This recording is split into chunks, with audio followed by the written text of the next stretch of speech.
This startup will turn your ratty old undies into furniture and bedding. It's easy to repair, resell, or donate old shoes and clothes. But what about old underwear? They go straight in the trash, which ultimately means that around 11 million pounds of underwear end up in a landfill every single day. This might seem like a minor problem, because undies are small. But at a global scale, this is a big problem, as the industry churns out an estimated 150 billion of pairs of underwear each year. Since a lot of underwear contains synthetic, plastic-based fibers like nylon and polyester, these materials don't biodegrade, but sit in the landfill for hundreds of years, breaking into tiny fragments called microfibers that end up in our waterways, poisoning animals and humans. Exactly 2 years ago, Téllez dropped out of Columbia University to launch Parade at the age of 21. As a Generation Z founder, she believed many legacy brands in the $250 billion lingerie market didn't meet the needs of the next generation of consumers. From the lack of body inclusivity tied to the overly sexualized advertising. With Parade, Téllez wanted to address issues that were relevant to her peers' underwear is at this high-potential space at the nexus of sex, gender, politics, fashion, and sustainability. She says, to create a national underwear recycling program, Téllez partnered with TerraCycle, which recycles products that can't go through curbside recycling programs, from cigarette butts to chips bags.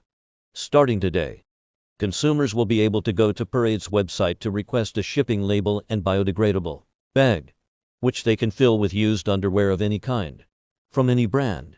The underwear don't have to be in good condition, but Parade asks that customers wash it before they send it in. The underwear is then shipped to one of TerraCycle's material recovery facilities, where it's sorted by material type and cleaned. It is then mechanically shredded and spun into a recycled material called textile shoddy. TerraCycle sells this shoddy to companies that use it in products like home insulation, bedding, carpet padding, upholstered furniture, and the insides of vehicles. TerraCycle sells a zero-waste clothing box that people and companies can buy to fill with apparel, including underwear, that will be recycled. But it costs between $123 and $313, depending on the size of the box. But in this case, Parade is bearing the cost of the recycling, so it's entirely free to the consumers. For Téllez, it was important to make this program available to all consumers, not just Parade customers. The underwear industry has spent much time thinking about the end of life of a product, she says. We wanted to make it as easy and seamless as possible for anybody to responsibly dispose of their underwear.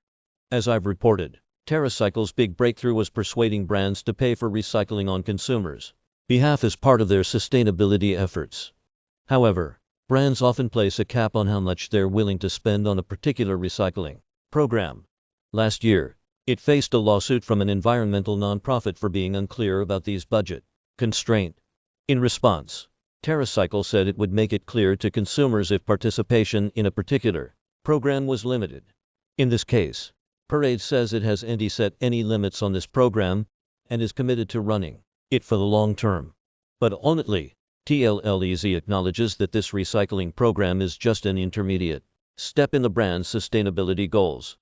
Parade wants to create a fully circular system where underwear can be recycled back into underwear, meaning that raw materials wouldn't need to be used for new products. The broader apparel industry is currently working on fabric-to-fabric recycling solutions. I've reported on the Green Machine, a technology developed by the Hong Kong government and supported by H&M, that shreds fabrics and spins them into yarn. And last week, I wrote about how Levi's is now making its 501 jeans with a new material called Circulose that's made by liquefying old jeans and turning them into visco-set polymers. For now, all of these technologies are still in their early stages and will take time to scale. Téllez is keeping an eye on these new approaches. But until they become widespread, she believes a program like the one with TerraCycle is an important step. The immediate step is to keep as much underwear as possible out of landfills, she says.